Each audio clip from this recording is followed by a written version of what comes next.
Massachusetts, a place whose Gothic spires once hid brutal treatments and whispers of satanic rituals conducted by its own staff. We're sharing two disturbing and allegedly true stories from these infamous hospitals, from the ghostly encounters on the 5th floor to the terrifying shadow figures that are said to still roam their halls. These are the stories of the spirits that never checked out. Story 1, Waverly Hills Sanatorium. Our first story takes us to Louisville, Kentucky, atop a high hill overlooking the city. Here stands a colossal, bat-winged Gothic building, a monument to a time of medical crisis and human suffering. The Waverly Hills Sanatorium. The story begins in the early 20th century, when Jefferson County was being ravaged by an outbreak of tuberculosis, a terrifying disease known back then as the White Plague. With no known cure, the disease spread like wildfire. When Louisville had one of the highest TB death rates in America. But it was quickly overwhelmed. The plague only intensified, and a much larger facility was desperately needed. In 1926, the sprawling, 5-story sanatorium that we know today opened its doors. It was designed as a self-contained village, housing over 400 patients, and was considered one of the most advanced TB hospitals of its time. Patients were promised the best care available: fresh air, nutritious food, and plenty of rest. Heliotherapy, or sun therapy, was a common treatment, with patients, including children, being wheeled out onto the open-air porches that lined each floor. But behind this hopeful facade was a grim reality. The cures for tuberculosis were often experimental and brutal. For some patients, doctors would surgically insert balloons into their lungs and inflate them, hoping to force the lungs to expand. In an even more extreme procedure, doctors would remove several of a patient's ribs and chest muscles to achieve the same effect. These agonizing treatments were often useless, adding even more pain to already suffering bodies. Death was a constant, looming presence at Waverly Hills. While official numbers are debated, some estimates suggest that over 6,000 people died within its walls. To keep the grim reality from the living and maintain morale, a discreet solution was devised. A 500-foot tunnel was built, leading from the hospital down the steep hill. Originally meant for supplies, it soon found a new, macabre purpose. It became the death tunnel, or body chute. The bodies of the deceased were loaded onto carts and transported through this dark, subterranean passageway, hidden from the eyes of those still fighting for their lives.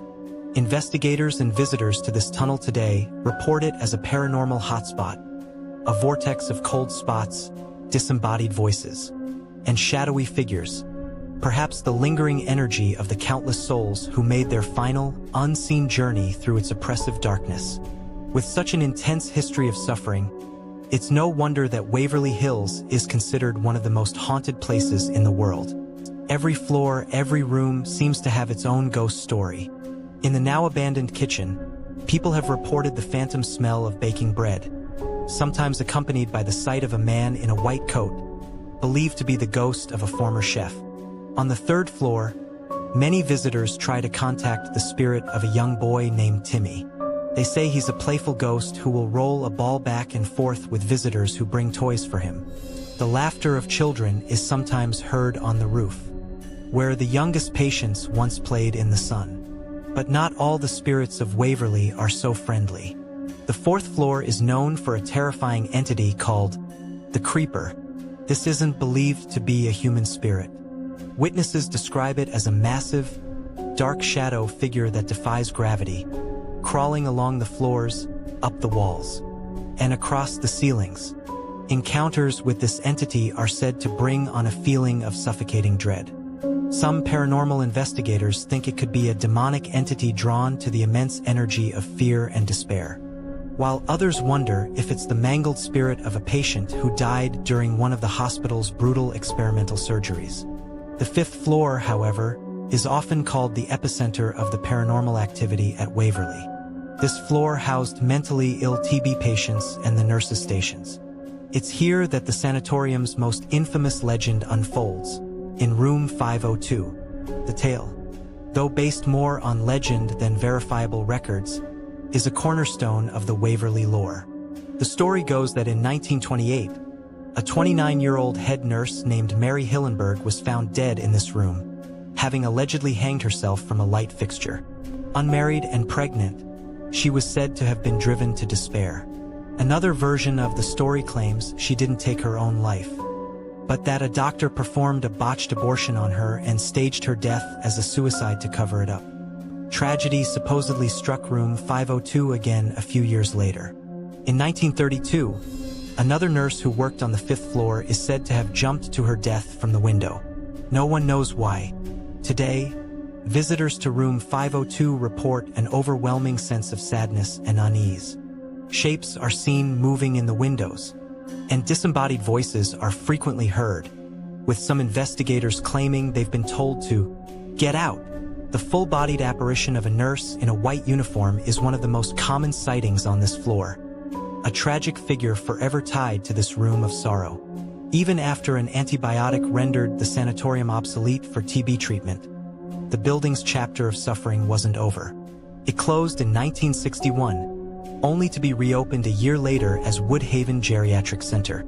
This facility, too, became plagued by rumors of patient mistreatment, and it was finally shut down by the state in 1982, leaving the building abandoned to decay and its ghosts. Today, Waverly Hills stands as a dark tourist destination, attracting paranormal investigators and thrill-seekers from around the world. The sheer volume of consistent eyewitness accounts makes it hard to dismiss the claims entirely. Whether it's the tragic energy of thousands of deaths embedded in the walls or the conscious spirits of those who suffered there, something undeniably remains in the lonely, moldering halls of Waverly Hills. The history of these places is just as terrifying as any ghost story. If you find these deep dives into haunted history as fascinating as we do, take a moment to subscribe so you don't miss our next exploration into the world's most chilling true stories. Story 2, Danvers State Hospital. For our second story, we travel northeast to Danvers, Massachusetts, to the site of an institution whose very name is synonymous with madness and paranormal terror, Danvers State Hospital. It opened in 1878 as the State Lunatic Hospital at Taunton, built on a place called Hathorne Hill, land once owned by John Hathorne, one of the most infamous judges of the Salem witch trials. From the very beginning, the location was steeped in dark history. The hospital itself was a massive, Gothic Kirkbride plan building, designed to be a palace for the mind. The theory was that the beautiful architecture and serene surroundings would help cure the mentally ill. It was a noble idea, but like many asylums of its era, the dream quickly soured. Designed for about 450 patients, the hospital's population swelled to over 2,000. And it became a warehouse for the unwanted, housing not only the mentally ill but also the criminally insane. Overcrowding and understaffing led to horrific conditions and brutal treatments, including shock therapy, straitjackets, and lobotomies. In fact, Danvers is sometimes grimly referred to as the birthplace of the prefrontal lobotomy. The presence of so much suffering is enough to taint any location. But the legends of Danvers State Hospital go even deeper. For decades, terrifying rumors circulated about a satanic cult operating within the hospital, made up of doctors and nurses. According to these stories, the cult would drag helpless patients into the basement to perform dark rituals and human sacrifices. While these claims are impossible to prove, investigators who later explored the basement reported finding strange symbols on the walls. It's said that as public outcry over the rumors grew, staff who tried to enter the basement would be met by a powerful, unseen force that physically stopped them from reaching the bottom step, as if guarding the secrets of what happened down there. The main hospital building was eventually abandoned, left to decay for years before much of it was demolished in 2006. During that time, it became a legend among urban explorers and was even used as the setting for the cult horror film Session 9. The paranormal activity reported at Danvers is profoundly unsettling. Even while it was still operating, staff and patients reported terrifying phenomena. Disembodied knocks echoed from inside empty rooms, and blood-curdling screams were heard from the buildings and surrounding woods. The most frightening apparition is known as the Shadow Man, an entity seen creeping into patient rooms, sometimes clinging to the walls or ceiling and glaring down at its terrified victims. This dark, non-human presence seems drawn to places of intense human suffering, eerily similar to the creeper at Waverly Hills. In the years after it was abandoned, the paranormal claims only intensified. Ghost hunters who ventured inside reported an overwhelming sense of terror and sickness. Blood-stained handprints would mysteriously appear on the walls, and people would hear disembodied whispers telling them to leave. The ghost of a man in a white coat, perhaps a doctor from the rumored cult, has been seen lurking on the 3rd floor. The grounds themselves are considered a hotbed for malevolent energy. Nearby, in the Mayflower Hill Cemetery, is the hospital's Potter's Field, where hundreds of former patients are buried in unmarked graves, their existence noted only by a small metal spike with a number. It's a sad, desolate place, a final testament to the forgotten souls who passed through the hospital's doors. Today, luxury apartments stand where much of the hospital once did, with the iconic central building preserved. But residents in the area still report hearing screams at night, the echoes of a pain that can't be demolished.